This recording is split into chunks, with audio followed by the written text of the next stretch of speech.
चीन की Sichuan airlines ने इंडिया आने वाली अपनी सभी कार्गो फ्लाइट्स को रद्द कर दिया, वो भी अगले 15 दिनों के लिए। इन कार्गो फ्लाइट्स के जरिए इंडिया की कई प्राइवेट कंपनियां चीन से ऑक्सीजन कॉन्सेंट्रेटर और अन्य जरूरी मेडिकल डिवाइस मंगाने वाली थी, लेकिन अब इसमें बाधा पड़ गई है।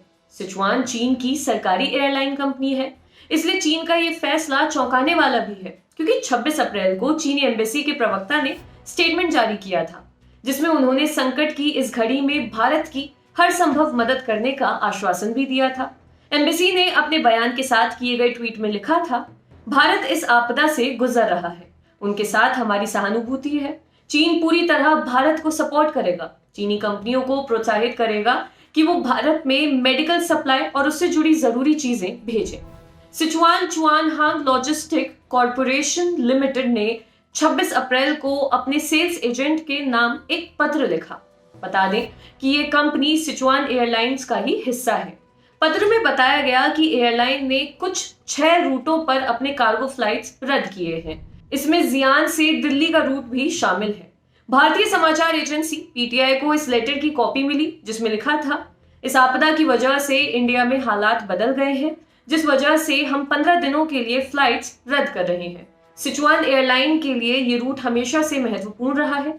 फ्लाइट्स रद्द किए जाने से हमारी कंपनी को भी नुकसान होगा, हम इसके लिए माफी चाहते हैं। कंपनी ने अपने लेटर में कहा कि 15 दिन बाद फिर से हालात की समीक्षा की जाएगी।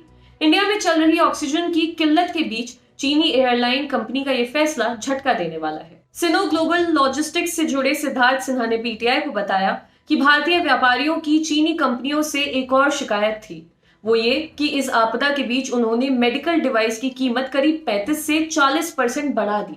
सिर्फ इतना ही नहीं, माल भाड़ा भी करीब 20% बढ़ा दिया था। सिद्धार्थ ने आगे बताया कि दोनों देशों के प्राइवेट ट्रेडर्स पुरजोर कोशिश कर रहे थे कि इंडिया में ऑक्सीजन कॉन्सेंट्रेटर जल्द से जल्द पहुंचाए जाए, लेकिन अब उनके प्रयासों में बाधा आएगी। रूट रद्द करने के बाद मेडिकल और ऑक्सीजन सप्लाई को सिंगापुर और अन्य देशों से होते हुए भारत पहुंचाया जाएगा। चीनी सरकार का यह फैसला ऐसे समय में आया है जब इंडिया में ऑक्सीजन सप्लाई की वजह से लगातार लोगों की जानें जा रही हैं। उनके इस कदम से शायद फायदा किसी का ना हो, लेकिन नुकसान तो जरूर हो रहा है। आपके लिए खबर लिखी थी हमारे साथी यमन ने। अगर आप ये वीडियो फेसबुक पर देख रहे हैं तो हमारे पेज को लाइक करें, और यूट्यूब पर देख रहे हैं तो हमारे चैनल को सब्सक्राइब करें। देखते रहिए दी लल्लन टॉक। शुक्रिया।